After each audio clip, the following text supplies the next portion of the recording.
नमस्कार, शाम के 7 बजने को है। देश के सबसे विश्वसनीय, सबसे लोकप्रिय और नंबर 1 शो शंखरात में आप सभी का स्वागत है। मैं हूं आपके साथ चित्रा त्रिपाठी। चुनावी राज्य गुजरात के वडगाम में इस वक्त मेरी मौजूदगी है और आपको बताते चले कि अब बस चंद घंटों के इंतजार के बाद पहले चरण की 89 सीटों के लिए गुजरात में मतदान किया जाएगा, जिसके लिए चुनाव प्रचार तो पहले ही थम गया था। पार्टियों के अपने अपने दावे, लेकिन इन सब के बीच चुनावी मैदान में गोधरा और गुजरात दंगों की गूंज भी दिखाई दे रही है। आपको बता दें कि आज योगी आदित्यनाथ उत्तर प्रदेश के मुख्यमंत्री गोधरा में चुनावी प्रचार रोड शो करते हुए उनकी तरफ से गोधरा का दांव चल दिया गया है, जिसके जरिए उन्होंने इस बात का संकल्प बताने की कोशिश की कि कैसे गोधरा में एक वक्त आवाज गूंजी और फिर अयोध्या में राम मंदिर बना। बीजेपी के इस दांव से चुनाव में कितना बड़ा पड़ेगा फर्क और इस पर विरोधियों ने कैसे भारतीय जनता पार्टी पर साधा है निशाना, ये रिपोर्ट देखिए।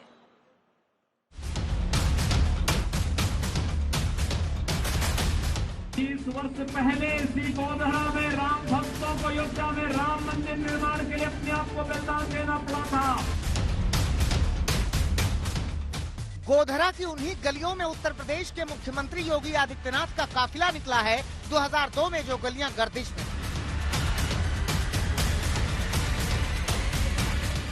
ये वही गोधरा की जमीन है जहां हुई हिंसा ने भारतीय राजनीति का इतिहास बदल दिया था।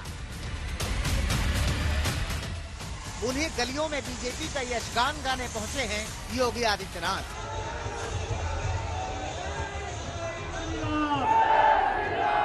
गुजरात के चुनाव में 2002 के दंगे का जिक्र शुरू हो गया है और योगी आदित्यनाथ ने गोधरा के लोगों को साबरमती एक्सप्रेस के राख हो गए S6 बोगी की याद दिलाई है। 20 साल पहले इसी गोधरा में साबरमती एक्सप्रेस ट्रेन में आग लग गई थी। इस अग्निकांड में 59 कार सेवकों की मौत हुई और फिर उस आग में पूरा गुजरात दंगों में झुलसने लगा था। तब नरेंद्र मोदी गुजरात के मुख्यमंत्री थे जिन्होंने जांच के आदेश दिए। योगी की मौजूदगी से राम भक्तों का हुजूम उत्साह से भर गया। भगवा रंग में रंगा गोधरा योगी की एक झलक पाने के लिए बेकरार था। इसी माहौल में योगी ने गोधरा कांड की याद दिलाई, जिसमें मारे गए कार सेवकों का सपना था अयोध्या में भव्य राम मंदिर निर्माण का सपना। याद करिए, 20 वर्ष पहले इसी गोधरा में राम भक्तों को अयोध्या में राम मंदिर निर्माण के लिए अपने आप को बलिदान देना पड़ा था और प्रधानमंत्री मोदी जी का यशस्वी नेतृत्व और दृढ़ इच्छा शक्ति, जिस प्रकार का यशस्वी नेतृत्व मिल रहा है, आज उसका परिणाम है कि अयोध्या में भगवान राम के भव्य मंदिर के निर्माण का कार्य प्रारंभ हो चुका है। जय श्री राम। भावनाओं का उबाल चरम पर था। योगी आदित्यनाथ को सुनने आई जनता उनके हर शब्द पर जय श्री राम के नारे लगा रही थी। इस दौरान योगी ने कहा कि राम मंदिर गोधरा के राम भक्तों की भावनाओं का भी सम्मान है। अयोध्या में भगवान राम का भव्य मंदिर भारत की आस्था का सम्मान भी है और गोधरा के राम भक्तों के प्रति सम्मान का भाव भी है। सीएम योगी ने गोधरा विधानसभा सीट पर बीजेपी उम्मीदवार चंद्र सिंह राहुल के लिए रोड शो किया और फिर जनसभा में हुंकार भरी। योगी ने दावा किया कि बीजेपी के पास हर मर्ज का इलाज है। सुनिए योगी ने किस मर्ज की बात खास तौर पर की। एक बार संकल्प ले लिया तो अयोध्या में भी राम मंदिर का निर्माण हो गया। अगले वर्ष के अंत तक भगवान राम का भव्य मंदिर का निर्माण हो जाएगा। इतना भव्य मंदिर का निर्माण भाइयों बहनों, वह भारत का राष्ट्र गौरव का प्रतीक बनेगा और इसलिए आज मैं आप सबके पास इसी विश्वास के साथ आया हूं। हर बीमारी, हर मर्ज का उपचार हम लोगों के पास है और कांग्रेस ने बीमारी जो दी, उस बीमारी का उपचार मोदी जी आज कर रहे हैं। आतंकवाद का समाधान हो गया है। आस्था का अपमान कांग्रेस करती थी, उसका सम्मान में बदलने का कार्य मोदी जी ने किया है। योगी आदित्यनाथ के गोधरा वाले बयान का समर्थन किया रक्षा मंत्री राजनाथ सिंह ने। कोई गुस्ताखी तो की नहीं।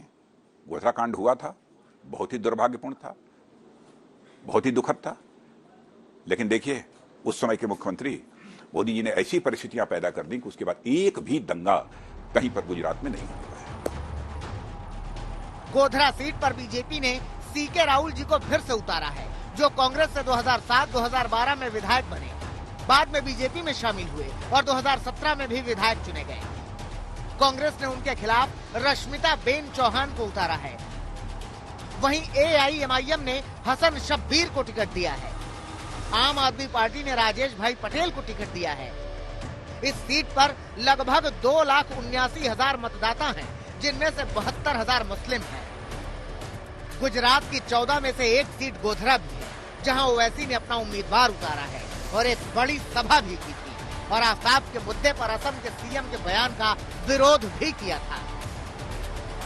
आफताब वो दिल्ली का कोई आफताब है? वो किसी एक लड़की के साथ रहता था बगैर शादी करे। उसने उस लड़की का कत्ल कर दिया बेदर्दी से, और आसाम के मुख्यमंत्री आकर कहते हैं लव जिहाद का किस्सा है। ये कहां से इसमें जिहाद आ गया? आसाम के मुख्यमंत्री, क्या आप दिन रात खाली जिहाद आपके आंख और दिमाग में घूमता है? अरे वो दोनों साथ रह रहे थे, उसने जुल्म किया, हम उसकी मजम्मत करते। इसका दीन से क्या ताल्लुक, मजहब से इसका क्या ताल्लुक? ये वही गोधरा है जो 20 साल पहले ध्रुवीकरण की सियासत का केंद्र बन गया था। 20 साल बाद जब बीजेपी 27 साल की सत्ता को बरकरार रखने के लिए चुनावी जंग लड़ रही है, तब भी वही सियासत एक बार फिर से सर चढ़कर बोल रही है। सवाल ये है कि 27 साल की विजय यात्रा आगे भी जारी रहेगी या इस पर विराम लग जाएगा? देखना दिलचस्प होगा। शार्दुल गज्जर, गोधरा, आज तक। उत्तर प्रदेश के मुख्यमंत्री योगी आदित्यनाथ गोधरा का जिक्र कर रहे हैं तो बीजेपी का ये दावा है कि सरकार बनने के साथ ही बीजेपी की दंगे पूरी तरह से गुजरात में खत्म हो गए। दंगाइयों पर लगाम लगाने का काम बीजेपी की सरकार ने किया। बीजेपी के इस दावे पर विपक्ष कर रहा है पलटवार और लंबी फहरिस्त गिना रहा है दंगों की। लेकिन इन सब के बीच पहले चरण के लिए कल होगी वोटिंग और दूसरे चरण यानी कि 5 दिसंबर की वोटिंग के लिए अपने अपने दावे और वादे जनता से। सभी कह रहे हैं कि उनकी बन रही है सरकार, लेकिन मुद्दे क्या हैं, अब जरा वो जानिए।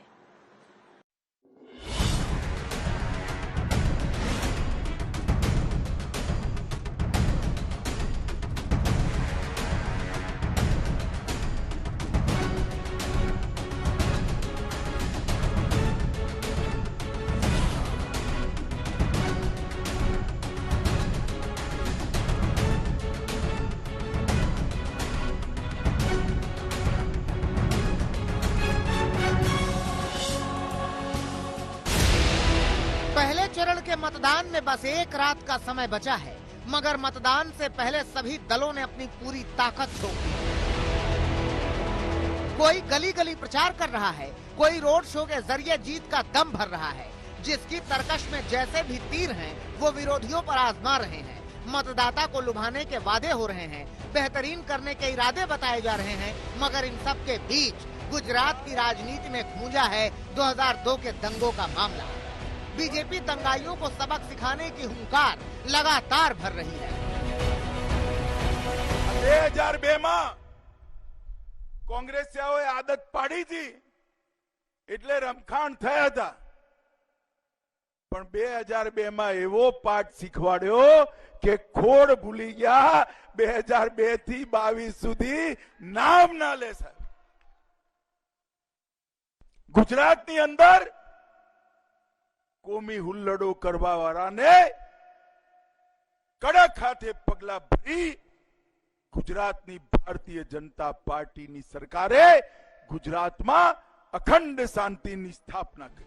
खेड़ा के बाद भरूच में भी शाह ने कहा कि गुजरात में सांप्रदायिक दंगों को भड़काने का काम कांग्रेस ने किया। भरूच की भूमिए अनेक रमखाणो जोया छे, छासवारे तोफानो, कर्फ्यू, स्टेबिंग। गुजरात की अंदर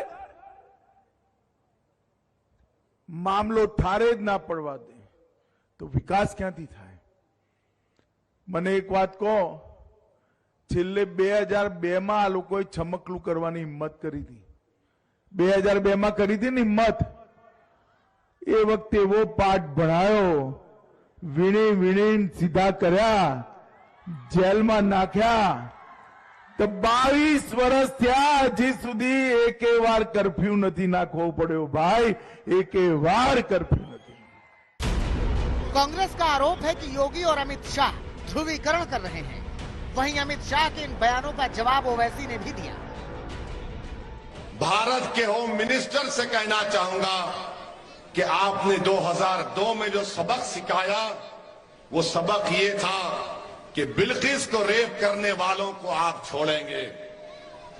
आपने जो सबक सिखाया कि बिल्किस की 3 साल की बेटी को उसकी मां के सामने कत्ल करने वालों को आप छोड़ेंगे, ये सबक आपने सिखाया। कि 2 चीज समझ लीजिए कि गुजरात में कांग्रेस के कुछ नेताएं हर वक्त दंगे कराने का काम करते थे और 2002 में भारतीय जनता पार्टी ने उस दंगों को रोकने का काम किया है। सुप्रीम कोर्ट ने भी क्लीन चिट दिया है, तो स्वाभाविक है कि उस दंगे में हमने सख्त कार्यवाही की थी। जिन्होंने भी गुजरात की अस्मिता को नुकसान पहुंचाने का काम किया, हमने उस पर सख्त कार्यवाही की है। बीजेपी पर जहां चुनावी माहौल को दंगे का जिक्र कर जहरीला बनाने के आरोप लग रहे हैं, वहीं बीजेपी अध्यक्ष जेपी नड्डा ने इन आरोपों का जवाब दिया है। जेपी नड्डा जी हमारे साथ मौजूद है। सर, अहमदाबाद में आपका प्रचार अब शुरू हो चुका है, किस तरीके की उम्मीद आपको लोगों से मिल रही है? देखिए, आप देख रहे हैं जो उत्साह आपके सामने है। भारतीय जनता पार्टी को एक तरफा समर्थन देने का काम पकड़ा है और भारतीय जनता पार्टी को लोगों का आशीर्वाद मिल रहा है, अथाह प्रेम मिल रहा है और एक अटूट विश्वास भारतीय जनता पार्टी की तरफ है।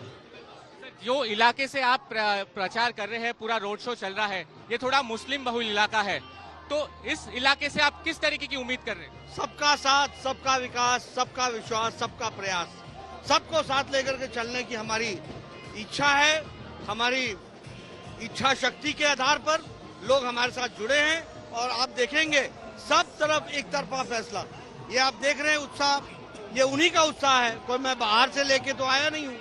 तो लोगों ने परिवर्तन देखा है और कांग्रेस के ये जो सीडो सेकुलरिज्म का नारा है, इससे तंग आ चुके हैं और ये जो वोट बैंक की राजनीति है, इससे तंग आ चुके हैं और उनका भी विकास मोदी जी के नेतृत्व में ही हुआ है।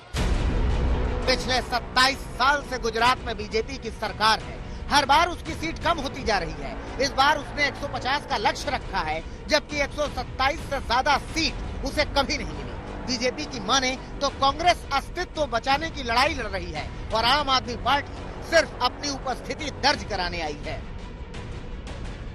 आम आदमी पार्टी का जहां तक सवाल है, आम आदमी पार्टी केवल अपनी उपस्थिति दर्ज कराने के लिए चुनाव लड़ रही है और कांग्रेस पार्टी का जहां तक प्रश्न है, कांग्रेस पार्टी तो अपने अस्तित्व बचाने की लड़ाई लड़ रही है। और कांग्रेस की हालत गुजरात में ही नहीं, सारे देश में जिस तरीके से पतली होती जा रही है। देखना होगा कि गुजरात की जनता क्या एक बार फिर से बीजेपी के विजय रथ को आगे बढ़ाती है, इतिहास दोहराती है या परिवर्तन की बयार बहाकर किसी और को लाती है। अहमदाबाद से अंजना ओम कश्यप और गोपी घांगर के साथ आज तक ब्यूरो। इधर गुजरात में जोरदार प्रचार चल रहा है, तो वहीं लेकर चलते हैं राजधानी दिल्ली, जहां पर एमसीडी के लिए चुनाव प्रचार जोरों पर है। दिल्ली के CM Arvind Kejriwal door to door campaigning करते हुए दावा कर रहे हैं कि इस बार एमसीडी को वो दिल्ली से उखाड़ फेंकेंगे। तो वहीं दूसरी तरफ बीजेपी को पूरा भरोसा है कि पिछली बार की तरह इस बार भी बीजेपी शानदार तरीके से वापसी करेगी। देखिए।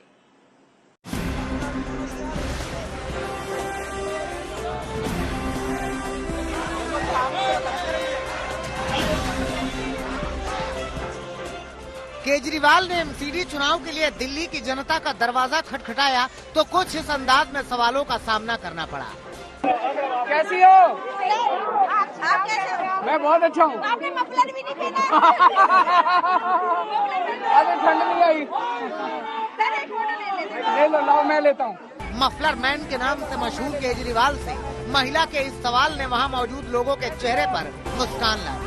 फिर महिला ने केजरीवाल के साथ सेल्फी लेने की गुजारिश की तो खुद केजरीवाल महिला के फोन से सेल्फी लेने के लिए आगे आ गए। सर एक फोटो ले लो, लाओ मैं लेता हूँ, लाओ मैं लेता हूँ।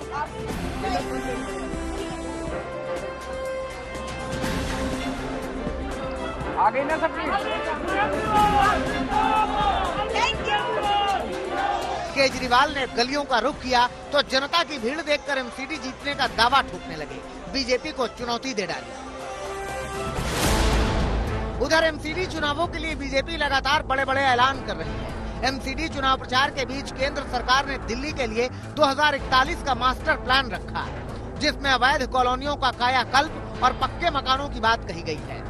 केंद्रीय शहरी विकास मंत्री ने दावा किया कि मास्टर प्लान के तहत दिल्ली के करीब 1,35,00,000 लोगों को रीडेवलपमेंट का फायदा होगा। जब अगला सेंसस आएगा तो दिल्ली की आबादी 2 करोड़ से अधिक ही होगी। अब 2 करोड़ से अधिक आबादी में जो हमारी स्कीम्स हैं अभी जो लागू हैं, उसमें जहां झुग्गी वहां मकान, कुछ 10 लाख लाभार्थी होंगे इसके। इस दिल्ली की सबसे बड़ी समस्या क्या है? आप थोड़ा सा भी सुधार करने जाएं तो तमाम शक्तियां आपके ऊपर टूट पड़ती हैं। उस सारे बाधा को आज नरेंद्र मोदी जी की पॉलिसी से हमारे यूडी मिनिस्टर साहब ने हटा दिया है। और ये मैं समझता हूं आने वाले समय में 2041 का जो मॉडल है उसमें आज का अनाउंसमेंट, इसको मैं ऐसा मानता हूं कि अब किसी भी घर बनाने वाले व्यक्ति को थोड़ा सा रीडेवलपमेंट करने के लिए कोई समस्या नहीं होगी। वादों के बीच आरोपों का सिलसिला जारी है।